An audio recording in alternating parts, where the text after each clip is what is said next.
Are you posting your pricing to your website?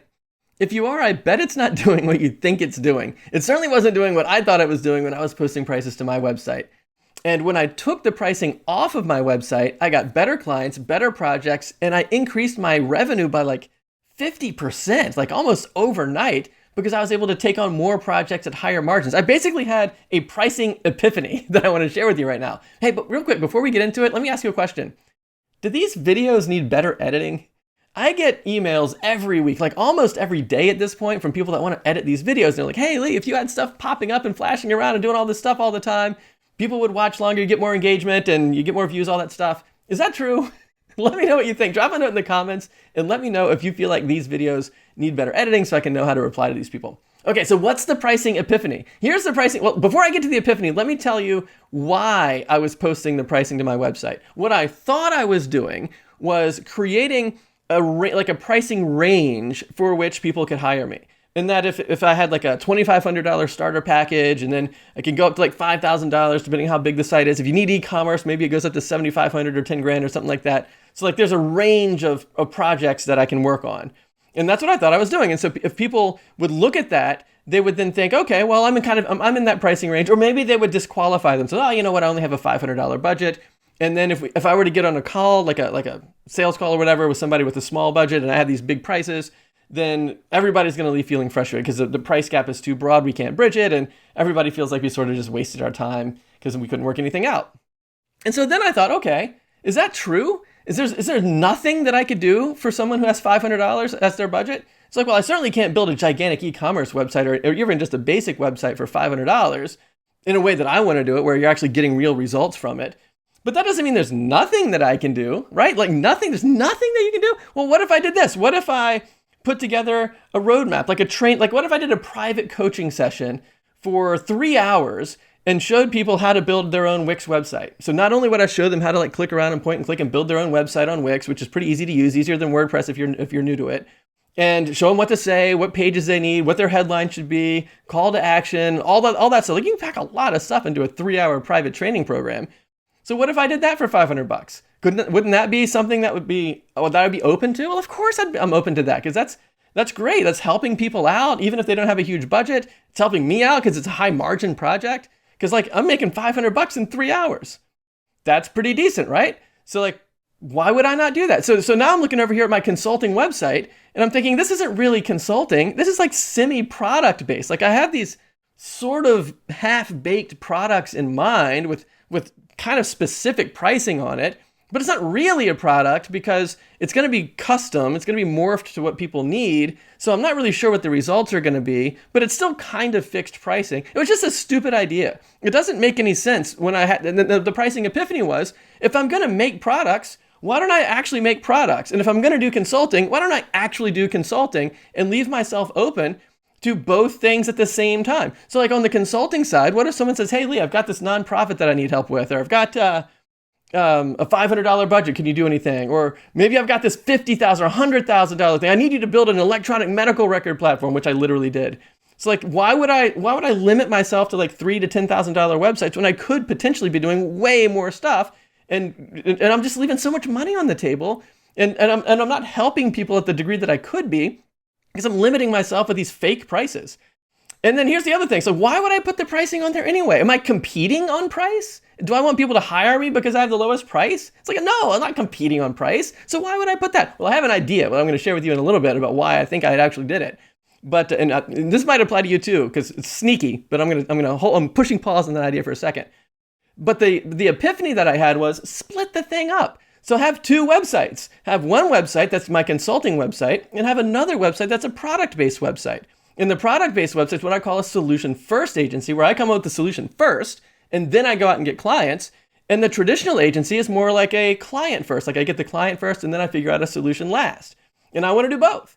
And that was the epiphany, by having that thing there. But in order to do the solution-first agency, you have to, in order to be able to figure out what the product is, you have to know who it's for. And so that's why you have to have like a niche and leads. So like check out lead.blue/leads. I had this niche mastery course, totally free, don't have to buy anything, and it'll help you pick a target audience or a niche and show you how to get leads for the niche that you select for free. almost unlimited free leads. So check this out. It's lead.blue/leads, and that'll help you with this productized version of your offer. And now you've split the thing up. So now you've got consulting, which could be high margin work, even if it's low ticket, because that was the part that I was missing. I always thought high ticket was better, and high ticket's not better.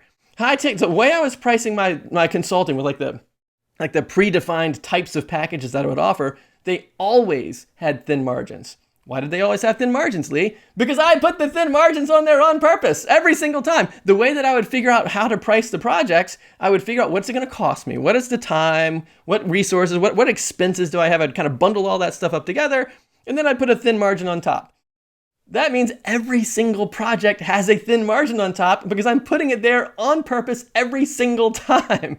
So there's no way to scale that up, right? Like I don't want thin margins. I want big margins, and I want great results for clients. So that's why I wanted to break it up into these two different sections where I could do consulting if I wanted to, and a project came in that I wanted to take on and I want to say yes. I like having that. But I also like having the productized side where every project has huge margins because I don't have to do the research and the discovery and the trial and error phase. I already know what works. I've already gotten great results for people. So that means I can get great results, better results than I can over here where I'm doing stuff for the first time, and I can do it faster. So that means I'm making more money. My clients are getting better results. They're getting better results faster than they otherwise would be if they were going with like a garden variety kind of, middle of the road thing that we were just talking about before, where it's semi-custom projects. And so I kind of split it up like that. So here's the thing about why I think here's the sneaky reason I think I was posting my pricing on my website. And see if you feel like this applies to you too. And it was sort of subconscious. Like it didn't occur to me until after I took the pricing off and I had to change the way I started onboarding clients. But I thought I was offloading the sales process onto my website. That's what I thought. Like, I don't think I was like explicitly thinking I don't want to do sales. I'm just going to have the website do the sales. But I think that's actually what was going on. Because if people look at the pricing, they say, yeah, that looks pretty good. I'm going to call Lee now. Then I already kind of know that I've got the sale, right? Like as long as I don't blow it on the phone, because like they wouldn't call me if they weren't ready to start at the price that I had on the website. So I was pushing the sales process onto the website because I don't like sales. And I didn't like sales. I really didn't like sales. I didn't even have any idea how to do sales back then. And so I kind of pushed it off to the website. And consequently, my website didn't pull any leads for me, hardly ever. I think so I've been doing web design for like 20 years. And like out of all of that time, I can only think of like maybe 2 or 3 clients that actually came as cold traffic through the website. Out of all that time. Until I then split things up, in which case, a ton of clients, cold leads, and people that I know, strangers, whatever, but they come through this side over here. They come through the solution first agency, because over here with the consulting, most of the time, I would say like 95%, maybe more than that, of my clients came through relationships. People that knew me, people that have worked with me before, referrals from people that knew me, just the relationship, like, hey, Lee does a good job, work with him. Those types of relationships. And you might feel the same way about yourself, like people that you know from networking groups or past projects or just family and friends that are referring you out. Like relationships drive leads for this traditional business over here. But if you're with a solution first agency, you don't have to rely on relationships. What you do is you treat it like a product launch where you announce that you have this particular product that creates a great outcome for a certain set of people, and you launch it like a product. And then people hire you, not because they want access to you personally, but because they want access to the results your solution provides. And so what I thought that I was doing, or what I think that I was doing now when I look back at it, I think I was just pushing the sales process off onto the website rather than learning how to onboard my own clients. So if you feel like that's an issue for you, let me know. I can help you with it. It's not very hard. There's actually videos on this channel here about what I call small favor marketing.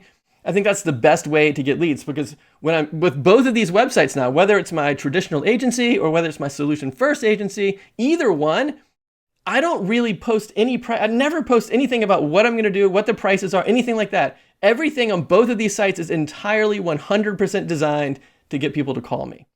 And then once they talk to me, then if it feels like to me it's going to be a good fit, then I'll put them into the appropriate area in whatever area of my business that fits for them. It's consulting, I'll put them in over there. If it's like productized offers over here, like I have a small, a medium, a large offer, we'll talk about which one's going to be the best for them, put them in those spots.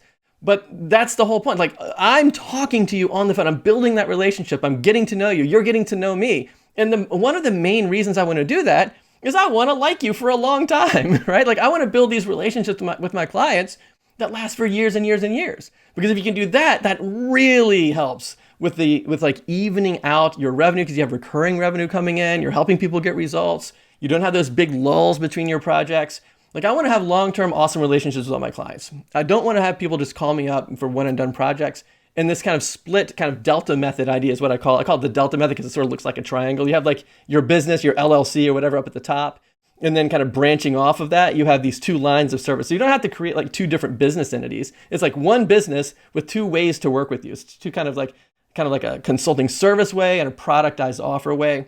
And then you can even like cross link between the two. Like, you can go over here on your traditional agency consulting site and say, hey, you know what? We've spent so much time working with local businesses that we created a whole lead generation platform just for local businesses. Here it is over here.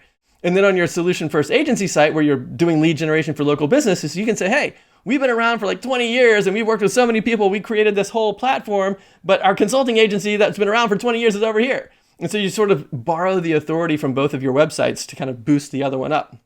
So that's how all that kind of worked out. And I'm curious to know if you think that might work out well for you too. If so, then check out this video right here, and I'll show you how we've been kind of doing the sales process for these productized versions of these websites. And this video right here will show you how to sell websites like they're iPhones. So check it out right there. I think you'll love it. I'll see you right there.